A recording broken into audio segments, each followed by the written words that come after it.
Welcome to Luca is a Billionaire, where the only thing I invest in is your answers.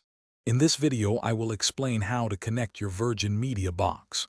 First, carefully unbox all the components, making sure you have the power adapter, HDMI cable, and the coaxial cable.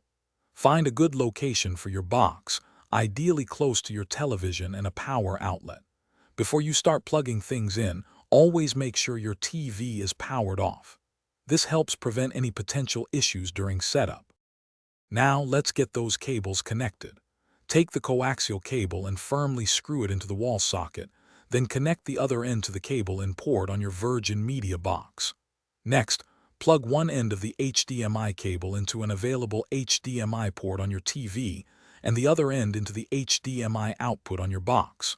Finally, connect the power adapter to the box and then to a wall outlet. Double-check that all connections are tight. With all cables connected, it's time to power everything up. Turn on your television and use your TV remote to select the correct HDMI input where your Virgin Media box is connected. Then, press the power button on your Virgin Media box. It will take a few minutes for the box to start up and perform its initial scan.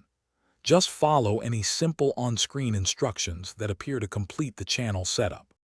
Finally, let's get your remote ready. Open the battery compartment and insert two AAA batteries, ensuring correct polarity. Test the remote by trying to change channels and adjust the volume. If you encounter any issues like no picture or sound, first recheck all your cable connections. Make sure they are all firmly in place. If problems continue, don't hesitate to reach out to Virgin Media customer support for further assistance. Thanks for watching and please subscribe. It's the best investment you'll ever make.